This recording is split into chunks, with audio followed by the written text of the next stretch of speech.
sens ensemble. Donc, ici, dans ce cas-ci, le mot religion se fait comme quelque chose de négatif, puis est présenté comme quelque chose de négatif, disant que ces gens-là, dans la génération dans laquelle on vit, seront irreligieux. C'est-à-dire qu'ils n'auront pas la religion selon le cœur de Dieu. Aimer les autres réellement, prendre soin de l'aveugle et de l'orphelin. Aujourd'hui, ici, le gouvernement en prend soin d'une certaine façon, on est capable d'aider aussi à ce niveau-là. Et ça nous dit qu'ils vont avoir l'apparence de la piété, mais reniant ce qui en fait la force. Sachant que ce qui fait la force de la vie chrétienne est engendré par une chose, premièrement, c'est la foi.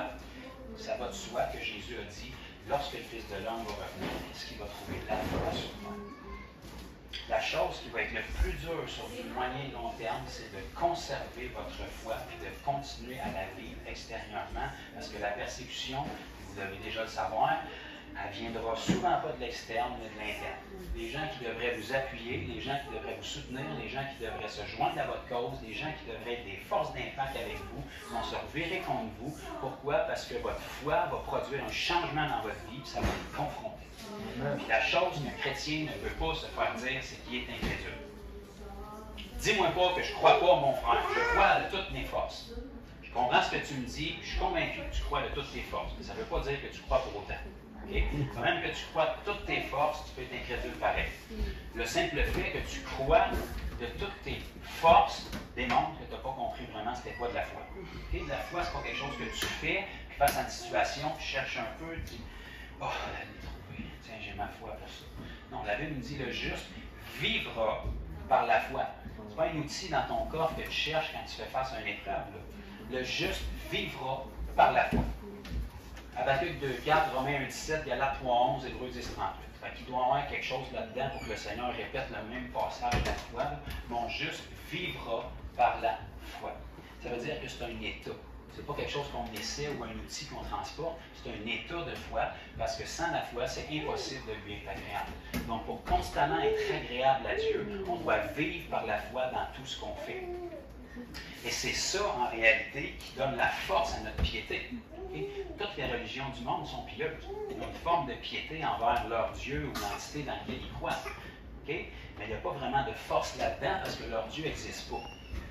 Il y a beaucoup de gens qui parlent au bon Dieu, mais la foi n'y est pas. Donc, ils s'adressent à la bonne personne, mais il n'y a pas la force dans leur relation. Fait qu'ils ont une apparence de piété, mais toutes les reproches que Paul va donner ici se retrouvent dans leur vie. Pourquoi? Parce que la foi n'y est pas. Et l'Église des derniers jours, c'est là où est-ce qu'elle s'en va. Et le Seigneur ne veut pas qu'on fasse partie de ça, parce que c'est important de préserver notre foi plus que toute autre chose. C'est pour ça que la Bible nous dit, gardez votre cœur plus que toute autre chose. Pourquoi? Parce que la foi se retrouve dans une seule partie de vous. Pas dans votre doigt, c'est pas dans votre oreille, c'est pas dans votre tête, c'est pas dans une cellule en arrière, c'est dans votre cœur. Votre cœur, là, vous comprenez que je ne parle pas du muscle qui fait ça ici, là, puis qui envoie le sang dans votre corps. Quand la Bible fait référence à cœur dans le Nouveau Testament, ça parle de votre esprit. Ça dit, vous êtes fils, c'est parce que vous êtes fils, vous avez reçu l'esprit en vous, dans votre cœur. Okay? Donc, le cœur fait référence à l'esprit, et c'est de là qu'on croit. La Bible nous dit dans Romains 10, si je ne me trompe pas, car c'est en croyant du cœur qu'on parvient à la justice. Pas de votre tête, pas en le récitant, pas parce que quelqu'un d'autre vous l'a dit, du cœur. Parce que c'est où le cœur? C'est l'esprit. Votre esprit il est toujours en accord avec Dieu. Il n'y a pas besoin de se forcer pour croire. Dieu n'a même pas déclaré quelque chose, il est déjà « Oui, amen, on le fait. » Le problème, c'est qu'entre-temps, votre tête intervient et fait « Tu viens de dire quoi, là? T'es sûr que tu es prêt pour ça? » Si c'était si facile que ça, normalement, ce qu'il l'aurait fait avant. Souviens-toi que tu n'es pas si bon que ça. Fais attention pour ne pas être orgueilleux. Parle-en donc au comité avant. Tu es sûr que tu veux te lancer là-dedans. Fais attention pour avoir une arrogance spirituelle. Le monde spirituel, c'est dangereux. Dans quoi tu t'embarques? Ça, c'est pas ton esprit qui dit ça. C'est ta tête entre les deux qui entend ton esprit qui crie « Yes! On le fait! Tous les anges au ciel sont avec toi. Tous les témoins qui te regardent sont là. Yes! On n'aura pas donné notre vie pour rien. Go, go, go! » Puis ta tête intervient. Apparemment, tu vois trop grand. Là, balance un verset. Ne méprise pas les faits au commencement. L'humilité précède la loi, mon frère. Là, ton esprit est éteint.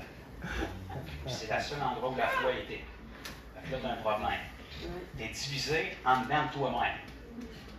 Tu n'es même pas divisé avec un autre encore. Tu es divisé en dedans de toi-même. C'est un méchant combat, là. Tu t'ostines avec toi-même. Je veux le faire, mais là, à chaque fois que tu veux le faire, tu as un verset obscur qui ressort pour ne pas le faire. Parce trésor pogné à la Bible. C'est toujours avec la Bible qu'il va essayer de vous arrêter. S'il essaie de vous arrêter avec le Coran, il sait que ça ne volera pas haut. Il va essayer de vous arrêter avec la Bible, il va essayer avec Jésus. Il faut être capable de contre-attaquer et de sortir de notre chair pour rentrer dans notre esprit. Parce que votre esprit, lui, il n'a pas besoin de forcer pour croire.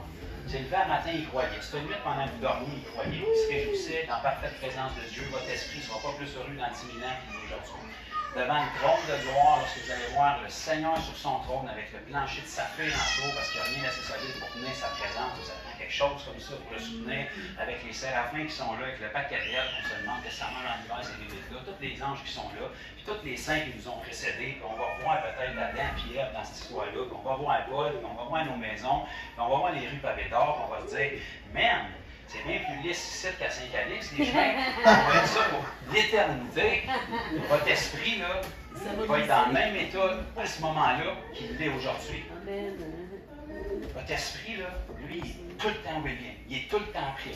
Il croit. Le problème, c'est notre chair. La Bible nous dit que